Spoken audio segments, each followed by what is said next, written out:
So I, 29, female, just gave birth about 3 weeks ago and my son and I are currently living with my in-laws because of a horrible fight with my husband, Michael, 32, male. Michael said that he wanted me to get a paternity test 2 weeks after our son was born because he suspected that the child was his brother's. For context, his brother Brian, 29, and I went to college together. Brian and I have been great friends ever since the first day of college, and incidentally, it was through Brian that I met my husband, so I can't understand why he's so insecure all of a sudden. My parents live in Iowa and we went to college in Buffalo. Brian lived nearby and he once invited me home because I had been feeling very homesick in my first year. That's how I met Michael for the first time. Michael and I exchanged numbers, but we didn't start talking until after I graduated college. We became friends and after that, we started dating after being in a relationship for almost 4 years. We got married 3 years back. And so far, everything has been perfect. We were great together and Brian and I were still really close as friends. The three of us often hung out together in a group and Michael had never had a problem with it. It was only after I entered the 8th month of my pregnancy that Michael started acting weird around us. He started distancing himself from me and spending more time at work. I chalked it up to him being nervous about the baby and tried to fix the situation by trying to tell him that he would be a great father and that he had nothing to be nervous about. However, even that didn't seem to help, so I decided to focus on my health until the baby was born. I believed that after our baby was born, he would start acting normal again, but that didn't happen. He refused to spend any time with our son and always made up some excuse not to be around us. He would spend most of his day at work and when he came back, he would tell me that he was too tired to be with the baby. I tried to put up with it, but when his behavior didn't change even after 2 weeks, I decided to confront him about it. One day, when he came back home from work, I sat him down and told him that I needed to talk to him about his strange behavior. He tried to convince me that he was just tired from work and stuff and that this had nothing to do with me or the baby, but I didn't buy it. I voiced my concerns and told him that if he didn't speak up and tell me what his problem was, then I wouldn't be able to stay with him anymore. Because it was really hurting me to have him ignore us like this. So then he finally told me that he didn't believe that the baby was his and he suspected that I'd been having an affair with Brian and the child was actually his, so now he wanted me to get a paternity test for our son. He had no reason to accuse me of something so serious because I had never treated Brian as anything more than a good friend, so it felt like a slap on the face when he said that he wanted a paternity test. I started screaming at him almost immediately because I had already been feeling emotionally unstable, thanks to all the post-pregnancy hormones, and that combined with his strange behavior around us had pushed me to the edge. His accusing me of having an affair with his brother was the last thing that I needed. When I started yelling at him, he told me that this was exactly what he had expected, which is why he hadn't brought it up so far and tried to walk out of the room. But that was really big and I wasn't going to let him drop a bomb on me and then walk away, so I demanded an explanation. He then told me that several weeks ago, when I had invited a few of my college friends to our house for dinner, he'd overheard a conversation between Brian and another friend who had stayed with him. Apparently, the two of them had been talking about how everyone had expected me to end up with Brian because we seemed to get along so well and Brian had just laughed it off instead of saying something to defend Michael. I didn't even understand what he wanted Brian to defend him from because it wasn't as if saying that everyone had expected him to end up with me was an attack on Michael somehow. It isn't odd for people in college to think that friends of opposite genders might get together in the future and they were just gabbing about the past. It was harmless and fun, but ultimately, it meant nothing. Because Brian was my friend and Michael was my husband, that should have been enough for him to feel secure. But he took that too hard and he began to believe that maybe Brian and I did have a thing going on. That's why he had been acting so strange ever since the day of the dinner party. He was suspecting me of having an affair with his brother and being disloyal to him, over a conversation that I wasn't even a part of. It was insane and I tried to explain to him that he sounded really stupid. But it didn't matter to him and he said that now that everything was out in the open, he wouldn't talk to me until I got a paternity test done and he knew for sure that the baby was his. Under normal circumstances, I never would have had an issue with a paternity test, but this just seemed ridiculously stupid. I couldn't believe that he was accusing me of cheating on him with his brother, even after being with me for so long. I was really angry and upset, so I decided to take our son and leave the house. He didn't even try to stop me as I left, but I soon realized that I had messed up because I had nowhere to go. I didn't want to go to any friend's house because then I would have to explain to them what happened and this was just very personal. I would have gone to Brian's place, but that would just reinforce what Michael already believed and I didn't think that it was appropriate under these circumstances anyway. With nobody else to turn to, I decided to go to his parents' house, since I was sure that I could count on them. They seemed to like me and they were my best bet after Brian. So the day that I left, after wandering around for a bit, I headed to my in-laws' house and they gladly took me in. When I explained to them why Michael and I had been fighting, they seemed really embarrassed and apologized to me on his behalf. But they also told me that it was really out of character for Michael to be so insecure, especially when it came to Brian. Because the two of them had always been close and never had the kind of crazy sibling rivalry that others do. And I agreed, it really was out of character for Michael to be insecure about his brother. The three of us were a tight-knit group and that's how it had always been. So this sudden change in Michael's behavior made no sense to any of us. Nonetheless, his parents told me that I was free to live with them for as long as I wanted to and they would respect whatever decision I made regarding my relationship with their son. They told me that even if I decided to get divorced, they would support me, but in the meantime, they would do their best to make Michael apologize to me and actually mean it. They kept trying to talk sense into him for a while, but on the third day, they informed me that they had decided to cut him off until he stopped acting like an idiot.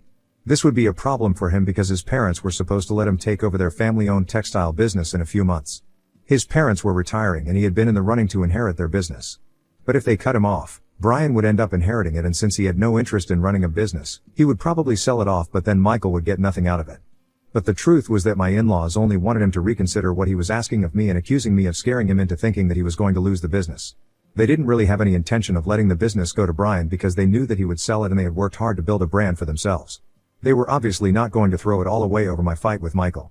They told me that they were just going to let Michael think that they were cutting him off for good and eventually, he would come around and apologize to me. Then we could sort things out between the two of us, be it by getting back together or getting divorced. Their only goal was to make him apologize to me and talk things through with me, and I appreciated that they were doing so much for me because I had nobody else to count on. I couldn't tell any of my friends, and I definitely couldn't talk to Brian about any of this because this had a lot to do with him. So Michael's parents were the only ones keeping me sane. After his parents told him that they were going to cut him off, we expected him to reach out to me immediately to sort things out, but he waited for a day before contacting me. When he called me 2 days ago, I expected him to apologize to me, but as soon as I picked up the call, he started screaming at me and accusing me of trying to manipulate his parents into giving Brian control of the business so that the two of us could benefit from it because apparently he was my lover now. I could hear his voice cracking and knew that he had been crying, which made me feel terribly guilty. He told me that he knew what I was trying to do and he couldn't believe that I was cheating him out of a business as well as his baby. He called me heartless and whatnot before I finally told him that his parents were not going to give the business to Brian. They were just trying to scare him into thinking exactly that so he would contact me and talk to me. He went silent for a while after I told him that, and then he said that I was just evil incarnate. He said that he couldn't believe that now I was even trying to turn his parents against him, just because he had valid concerns about the true paternity of the baby that he was supposed to be raising for the rest of his life. It was infuriating to hear him talk about how valid his concerns were when in reality, his only concern stemmed from a stupid conversation that he had overheard. I tried to argue with him, but he told me that instead of wasting both our time by fighting, I could just do the right thing and get a paternity test. He accused me of being manipulative to get my way and told me to keep his parents out of this. I just feel helpless and have no idea what to do anymore. Ida for not wanting to get a paternity test? Update 1. I decided not to go through with the paternity test and instead, filed for divorce. It's been one crazy week since the last update and so much has happened that I don't even know where to start. But first things first, thank you so much for all the comments and the advice. Now, coming to why I have decided to get a divorce from Michael. After that last phone call with him, I confided in his parents and told them that their plan to scare him into apologizing and sorting things out with me had backfired miserably and now things were even worse than before. I also told them how he had accused me of manipulating them, but they reassured me that they were happy to have me because I was the mother of their grandchild, and even apart from that, they had known me for the longest time and they loved me because I was a part of their family. And since I lived away from my parents for Michael's sake, it was their duty to take care of me and look out for me when I was going through a rough patch. Hearing his parents say such nice things about me made me feel less lonely and more sure of myself. So after talking to them, I decided to tell my parents and Brian about the situation because my in-laws didn't want their opinion to be the only one that I was taking into consideration. Since other people might have a better idea of how to go ahead. When I told my parents about what Michael had said, they told me that they would support me regardless of what decision I made. The only reason nobody was telling me to leave Michael, despite how obviously wrong he was because of our son. I hate to say it about my son, but having a child with Michael is really complicated because I had to think about our kid's future before I made any decision. And then I had the most difficult conversation of them all when I spoke to Brian about what was going on. When I told Brian about what his brother had accused me of and asked him about the conversation that he had overheard, he started looking really uncomfortable and I realized that both of them knew more than what they were letting on. So I pushed Brian and forced him to tell me what he knew because I was sure that he was hiding something from me, and so was Michael, since people don't just start suspecting their wife over something so petty. A lot of you in the comments had also suggested that there might be something that Michael was hiding from me because it just didn't add up. That after years of being okay with my friendship with his brother, he was suddenly not fine with it out of the blue. There had to be more to the story that he wasn't letting me know, but I had been too caught up thinking about the consequences of whatever was going on at the time, as well as looking after my son, to really consider things like this. But yes, Brian told me the truth and now I hate both brothers because I couldn't even imagine people could be capable of being this stupid and heartless. Apparently, when Michael had overheard the conversation, he had also heard what happened after Brian left. Brian had said to that friend that even he had expected that the two of us would get together after college, but life had other plans and his brother got in the way. So Michael was actually mad about that, not just because Brian laughed it off. And that made a lot more sense because Michael's version seemed a little too petty and incomplete to me. And the reason I didn't find out about it until now was because Michael had promised his brother that he wasn't going to tell me what he heard that day. Brian had been discussing this with his friend in the backyard and he hadn't seen Michael standing around, but as soon as he heard what Brian had said, Michael went up to him and confronted him about it. That friend went back into the house, but even he didn't tell me anything later on, which I can forgive because he and I are not as close as I am to the others, obviously. When Michael confronted Brian and asked him what he had meant when he said that he had expected me to get with him after college, Brian ended up confessing that he had feelings for me and had been waiting for us to graduate so he could ask me out because he knew that I had a strict no dating policy until I graduated. But I ended up getting together with Michael instead, and that had been his first heartbreak, but he dealt with it somehow and tried not to let it show because he wanted us to be happy. And I have to say, he did a pretty good job. Because for so many years I never had a clue that he had feelings for me, and neither did Michael. Brian was the one who begged Michael not to tell me about it because that would ruin our friendship and he didn't want that to happen. So Michael stayed true to his word and didn't tell me about what Brian had said that day. But Michael still had second thoughts about me and my relationship with Brian and began to suspect me. He knew that even if we did have a thing together, asking Brian would lead nowhere because he would just lie to him and get away with it. My guess is that he started getting paranoid after the day of the party, but since he had already promised Brian that he wouldn't bring it up with me, he just started distancing himself from us altogether. And over time the paranoia just got worse, which is why he started accusing me of absurd things and demanding a paternity test for no reason. I'm guessing at what happened, but I don't know what exactly was going on in Michael's mind for the past couple of weeks, ever since he found out about Brian and his feelings towards me. Regardless of what he was thinking, it was ridiculous of him and I was not going to stand for it. It made no sense to me that he would rather cover for his brother than just talk to me and clear the air with all of us. It's actually crazy and I can't think of one rational, logical explanation for any of this. Getting a divorce was the only option that I had because it had become very clear to me that there was no going back from here. I'm not talking to Brian anymore, but I'm still living with his parents, who have been kind enough to let me stay with them and even get me a lawyer because it's their kids who got me into this mess and they feel responsible for everything that's happening to me. They have been really supportive and helpful and I couldn't be more thankful that I have such great in-laws. People like this are truly rare to come by. I have filed for a divorce and soon enough Michael will be served. He and I haven't spoken since that phone call where he told me that getting a paternity test is the only way out of this. I guess he hadn't counted on me to file for divorce because I hadn't brought it up, since at the time I still believed that we could work past this. But that was stupid of me. There is no way we can work this out. He is being insane right now and I don't think that's the kind of energy that I need around me as a new mom, still struggling to adjust to life with a baby. If he would rather cover for his brother and make me the bad guy by suspecting me of cheating on him with Brian, instead of just doing the normal thing and talking about it, then I don't think he deserves to be a husband or a father. He can stick to being a good brother and a good son. I'll handle the rest since our family doesn't mean as much to him as the one he was born into. Update 2. Hi, guys. So Michael was served with the divorce papers today and he didn't see it coming. I have no clue why. He called me and asked me if I was really going to separate from him rather than just taking the easy way out and getting a paternity test done. So I told him that I knew exactly why he was upset because I had spoken to Brian and he had told me the truth. I told him that he was acting insane by covering for Brian instead of being transparent with me and telling me exactly why he was suspecting me. He replied saying that he had promised Brian that he wouldn't tell me because that would ruin our friendship, and when I asked him if keeping that promise was worth ruining our marriage, he said that it was because apparently he believed that he owed this to Brian. But he couldn't just shake off the feeling that something was going on between us. He said that he couldn't talk to Brian about it since he didn't think he'd get the truth from him because the guy had been hiding his feelings from everyone for so long. It was unlikely that he would be honest now. And neither could he talk to me since he had made a promise. So he started overthinking stuff, and that's how he ended up having a total meltdown on the day that I confronted him and demanded a paternity test to confirm if the baby was his. He said that my reaction just made him feel worse and he started believing that I actually had been having an affair because if I didn't have anything to hide then I would just have got the paternity test done. I tried to explain to him that this wasn't about me wanting to hide the truth but rather because of how insulting it was to me that he didn't trust me and was suspecting me of something so awful.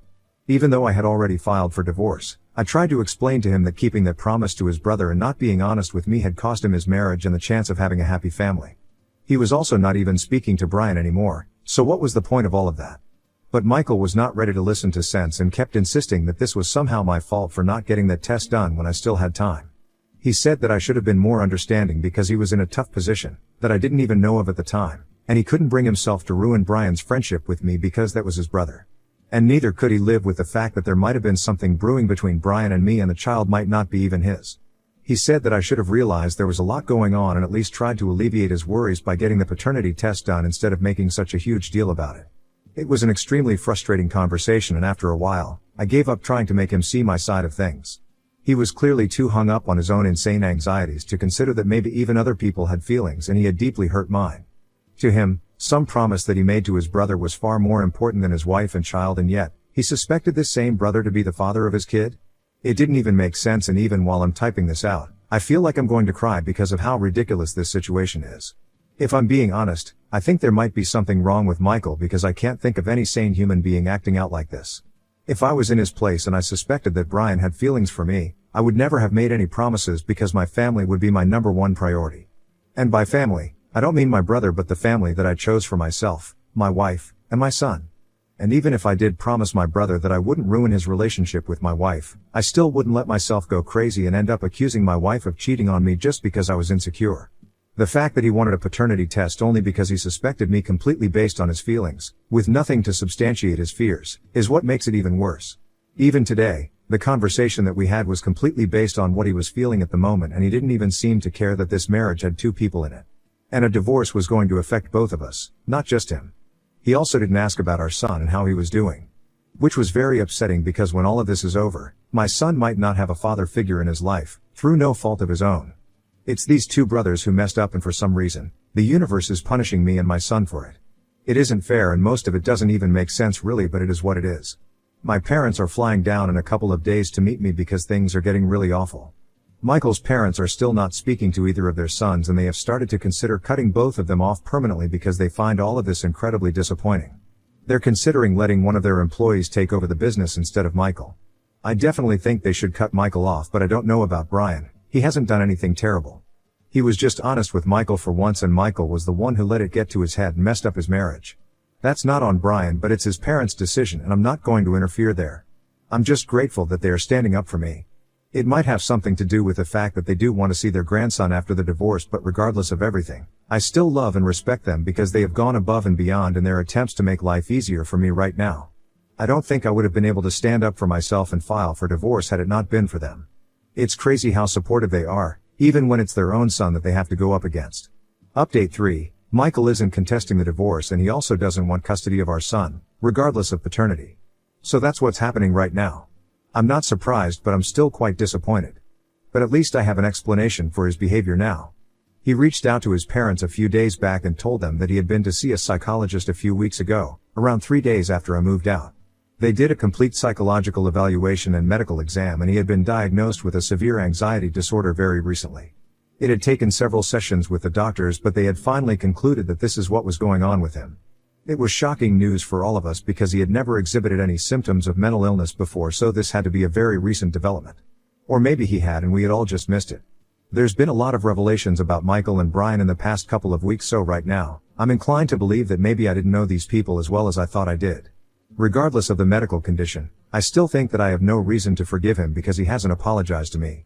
His mental state can be an explanation for his behavior, at best, but not an excuse to do whatever he pleases and say whatever he wants to. He didn't even have the courtesy to inform me himself. He told his parents, and that's how I got to know. Apparently, he has also been fired from his job for not showing up for 1 week straight after I left, and he needs money to cover rent, which is another reason why he contacted his parents. I thought he might be lying about the anxiety disorder, but he had all the legitimate medical documents to prove it, so I guess it's real and this is happening. In a way, I think it's for the best if he doesn't get to be with me or see his son for a while, not until he's better at least. The divorce proceedings are about to begin in a couple of days. My parents are already here and we're all living together in my in-laws' house, who have been gracious enough to open their home, even to my parents. I just pray that everything falls into place soon and I can regain some sense of normalcy in my life now.